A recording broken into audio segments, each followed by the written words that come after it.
bien, là, j'ai une question à te poser, puisque nous avons parlé de tes principes de vie. Des principes de vie, en fait, c'est pas les tiens, c'est les principes de vie à mettre en place pour avoir une vie de meilleure qualité. Bah, ce sont les miens. Voilà. Moi, Après, j'ai les chacun fait ce miens, qu'il veut. chacun a les siens. Il y a quand même un principe, je pense, qu'on peut adapter à chacune des personnes. Ton principe numéro 2, c'est j'agis comme si j'avais déjà obtenu ce que je souhaite être, Oui, ou ce que je souhaite obtenir ce que tu souhaites obtenir, comme état d'être, hein. C'est comme vrai état que, d'être. ouais.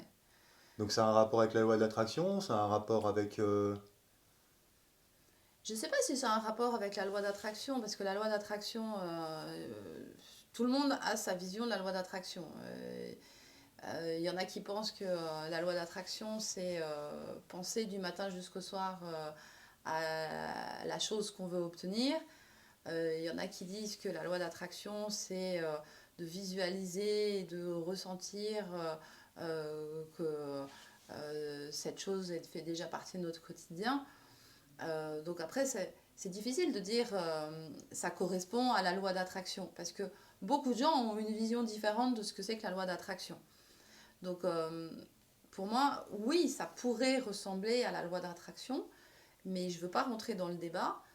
Pour moi, c'est une règle, un principe de vie qui dit euh, j'ai des pensées dans tous les sens, j'ai un cerveau qui part dans tous les sens. Entre mes pensées du matin et mes pensées du soir, en fonction de qui j'ai croisé dans ma journée et de tout ce qui s'est passé dans ma journée, ces pensées peuvent être très différentes. Donc j'ai besoin, pour avancer dans ma vie, pour pas prendre des détours et pour pas me laisser influencer par mon environnement, par les autres, par toute Mhm. autre chose, j'ai besoin d'avoir une ligne directrice. Et j'ai besoin donc de canaliser ma vie.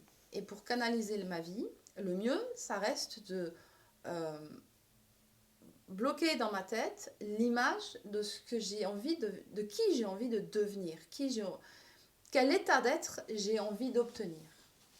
Et donc à partir de là, parce que mes pensées, parce que mes ressentis, parce que tout ce que je suis est focalisé sur cet état d'être que j'ai envie de toucher du doigt, que j'ai envie d'obtenir, eh ben, mes actions vont aussi aller dans cette direction.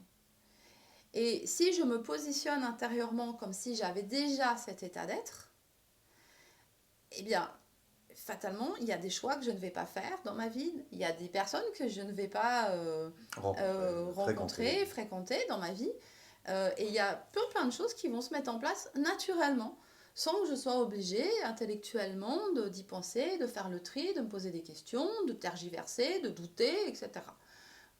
Donc, je vais prendre l'exemple, par exemple, d'un état d'être. L'état d'être de...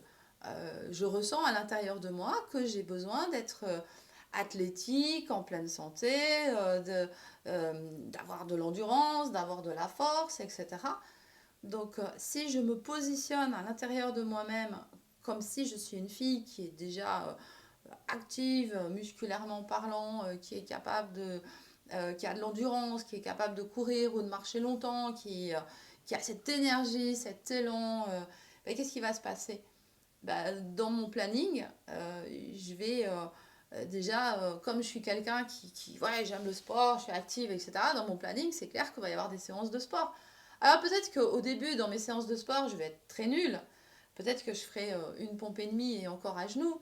Peut-être que j'irai pas courir, mais que j'irai marcher, puis que je courrai des 3 pas, et puis qu'après je continuerai à marcher. Mais je suis une fille dynamique, je suis une fille, ouais, je suis sportive, donc je vais y aller, je vais m'inscrire à une rando, ouais, c'est pas grave, je serai la dernière au début, mais voilà, je vis comme si j'étais déjà cette personne dynamique et musculairement accomplie. Et donc, fatalement, quand je vais me retrouver au restaurant avec une carte, ah ouais, ouais, Sophie, elle est une fille. Bon, ouais, je vais manger une salade, je vais manger des protéines, je vais manger. Ouais, je vais me positionner, je vais pas aller me faire un truc absolument dégoulinant de graisse et de sucre. Ben non, je suis une fille sportive. Donc, voilà. Et en faisant ça, petit à petit, mon univers va changer, ma santé physique va changer. Les gens que je fréquente autour de moi, ben, il y aura de plus en plus de sportifs, j'aurai de plus en plus d'opportunités pour faire des choses, etc. dans cette dynamique. Et on n'a pas besoin de se priver, on n'a pas besoin de se forcer, comme le cas que tu parlais de la personne qui va au restaurant, qui se dit ah bah non, je peux pas manger cette magnifique religieux, je peux pas manger de la crème, je peux pas manger. Non, on est sportif, on y va. On vit comme sportif. Bah après, c'est toujours une question de définition, c'est-à-dire que si je suis sportive et que ma vision du sportif, c'est quelqu'un qui a une hygiène de vie saine, c'est Mhm. quelqu'un qui sait équilibrer ses prises de protéines, ses prises de glucides, etc. Bah, je vais me comporter comme ça. Puis je vais en apprendre de plus en plus pour pouvoir ressembler de plus en plus à ce modèle-là que j'ai en tête. Maintenant, si mon modèle à l'intérieur de moi, c'est bah, parce que je fais du sport, je peux m'avaler 5 éclairs au chocolat parce que je les brûlerai le lendemain, bon, pourquoi pas? Mais moi, c'est pas ma vision. Mais pourquoi pas? Après, c'est vraiment une définition personnelle. L'idée, c'est pas ça. L'idée, c'est pas dans le détail qu'est-ce qu'on peut faire, qu'est-ce qu'on peut pas faire quand on a envie d'être sportif.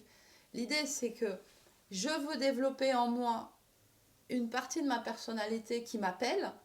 Hein, il y a une partie de moi, à l'intérieur de moi, il y a quelque chose qui me chatouille, là, qui me dit oh, Sophie, on t'a donné un corps à la naissance, euh, euh, tu vois, c'est quand même un outil qui est super. Et tu pourrais l'optimiser, tu pourrais améliorer. Regarde, si tu avais plus d'endurance, tu pourrais partir une journée en rando à la montagne. Si tu étais un peu plus musclé, un peu plus tonique, tu n'aurais pas de stress pour partir en maillot de bain quelque part ou pour t'habiller. Toi. Tu sais, il peut y avoir des stimulations comme ça. Et donc, j'ai envie d'être une fille qui est bien gaulée, qui est dynamique.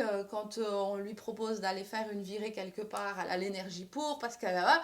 Bon, bah, si je me positionne là-dedans, c'est clair que dans mon planning, il va y avoir des choses, il va y avoir des actions.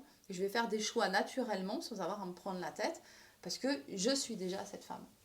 Ok. Donc, à partir du moment où tu as quelque chose qui bloque cette énergie, qui bloque ton objectif, c'est avoir un objectif. Hmm. Euh, Comment tu vas réagir? Bah, Je prends l'exemple d'un patron qui passe son temps à critiquer, d'un conjoint, d'enfant. Là, ça devient quand même assez compliqué de s'affirmer. mais là, c'est pas une On question a toujours. d'affirmation. C'est-à-dire que si je suis pas en train de dire euh, ce que je veux obtenir, c'est la paix. Je suis pas en train de dire ce que je veux obtenir, c'est que mon mari il fasse tout ce que j'ai envie qu'il fasse. Mhm. Ou voilà, c'est pas ça ce que je suis en train de dire. Ce que je suis en train de dire, c'est que je me construis à l'intérieur de moi la vision de qui j'ai envie d'être et de qu'est-ce que j'ai envie de vivre. Qu'est-ce que j'ai envie de vibrer dans ma vie. Qu'est-ce que j'ai envie d'implémenter dans ma vie, en fait. Donc, si ce que j'ai envie de vivre, ce sont des relations harmonieuses en couple, bah, je vais pas me positionner directement en disant bah t'es pas comme ci, t'es pas comme ça, tu fais pas ci, tu fais pas ça. Si on fait ça, on divorce direct. Ça se construit. Et ça se construit parce que justement, je me positionne à l'intérieur de moi. Donc, qu'est-ce que j'ai envie de vivre? Qu'est-ce que pour moi avoir une relation harmonieuse de couple? Quelles sont mes limites? Qu'est-ce que j'accepte? Comment je veux être une femme en couple? Et je vais pouvoir le proposer à l'autre. Je vais pouvoir lui dire, bah, écoute, moi, ma vision de la femme heureuse et harmonieuse en couple, c'est une femme qui peut partager sur tel sujet, par exemple, ou c'est une femme, voilà, je suis une femme qui a envie de pouvoir aller faire des activités avec mes copines sans que derrière j'ai des reproches, etc.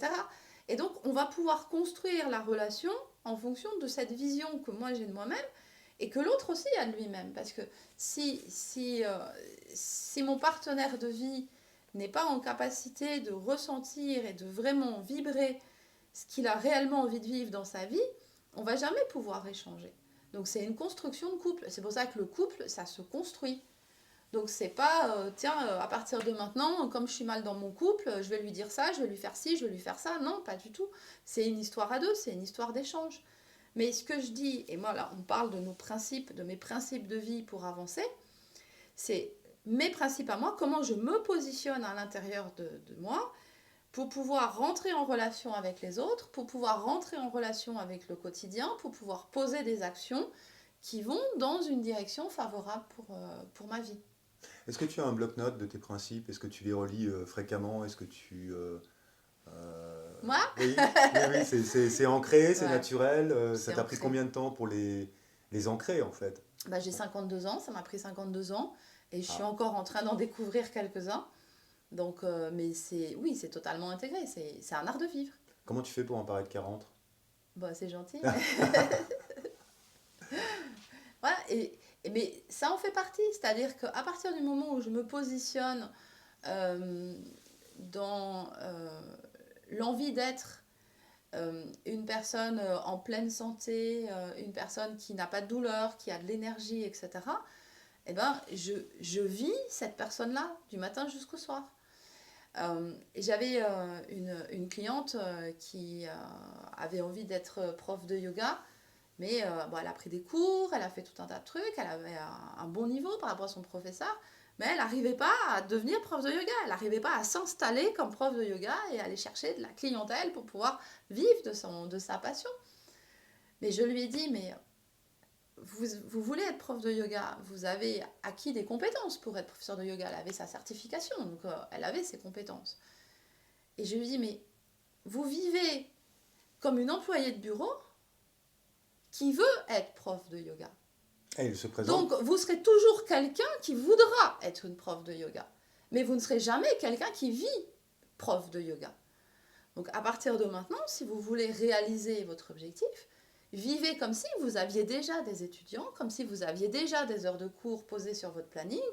Donc, levez-vous en tant que prof de yoga, prenez votre douche comme un prof de yoga, prenez un petit déjeuner comme un prof de yoga, vivez votre vie comme si vous étiez déjà un prof de yoga installé, positionné dans sa vie, et vous allez voir que ça va changer des choses. Et en fait, elle a appliqué ce principe, hein, et elle s'est aperçue que bah, il y avait plein de choses qui lui manquaient en fait. C'est-à-dire que être prof de yoga, c'est pas juste avoir un diplôme. C'est une façon de se positionner dans la vie. C'est-à-dire que quand on travaille sur ses énergies, qu'on travaille sur les postures, qu'on travaille sur sa respiration, et qu'on veut vraiment vivre de ça, eh ben, on devient le premier exemple. On n'est plus juste un prof de yoga qui va donner son cours parce qu'il a le diplôme. On devient quelqu'un qui est un transmetteur des principes du yoga.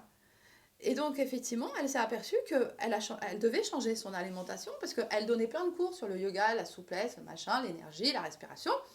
Ouais, elle bouffait de la graisse. C'est le cordonnier qui est mal chaussé. Mm. Et voilà. Et donc, tous ce que j'appelle des désalignements, c'est-à-dire que si on n'est pas aligné dans nos pensées, dans nos émotions, dans notre attitude corporelle, si on n'est pas aligné avec nos actions, et si on n'est pas aligné, tout ça n'est pas aligné avec qui on a envie d'être, eh ben on ne peut pas l'être. C'est pas possible. Donc la limite de notre vie, c'est la limite de comment on peut se percevoir, comment on peut, à l'intérieur de soi, se positionner. Tant qu'elle n'arrive pas, cette personne, à se positionner dans son quotidien, à l'intérieur d'elle-même, comme si c'était une professeure de yoga qui a un rayon d'action très grand, qui transmet vraiment à plein de gens le yoga, elle n'arrivera pas à ouvrir ses cours. Et si à force de forcer les choses, elle arrive à ouvrir un cours, elle arrive à faire de la publicité, elle arrive à faire ça, elle va avoir une, deux, trois personnes à ses cours. Mais elle va devoir mettre énormément d'énergie en permanence pour relancer la machine. Tandis que si cette énergie, elle l'utilise pour se positionner à l'intérieur d'elle-même comme si elle était déjà une professeure de yoga accomplie, elle va manger yoga, elle va dormir yoga, elle va boire yoga, elle va vivre yoga. Et en fait, elle aura des gens qui viendront la voir, mais s'il vous plaît, est-ce que vous pourriez me donner des cours de yoga? Je vais être comme vous. Ben oui. Et c'est ça, mon principe de vie, c'est ça. Mhm. C'est déjà se positionner intérieurement comme si on avait déjà obtenu, non pas l'objet, mais l'état d'être. On est des êtres humains, on n'est pas des fers humains ni des avoirs humains, on est des êtres humains. Donc je me positionne à l'intérieur de moi comme si j'étais déjà devenue celle que j'avais envie d'être. Voilà. Voilà. Voilà un Bon, ben, principe de voilà. vie. On aime bien dire tout le temps. Voilà, voilà. Voilà. Moi, c'est hop, hop. Toi, c'est voilà, voilà. Et c'est comme ça qu'on avance, c'est comme ça qu'on agit. Et la question que j'ai envie de poser maintenant, c'est et vous? Qui vous voulez être? Ah ouais, belle question. Qui avez-vous envie de devenir? Et si vous voulez progresser, ben, c'est le temps de mettre un pouce, c'est le temps de partager cette vidéo à d'autres personnes qui ont envie de changer de vie. Je crois que c'est le bon moment. Ouais, Hein, il y a clairement. beaucoup de choses qui changent, donc c'est le moment de changer en même C'est temps le moment de que se ce monde. positionner à l'intérieur de soi et dans sa vie.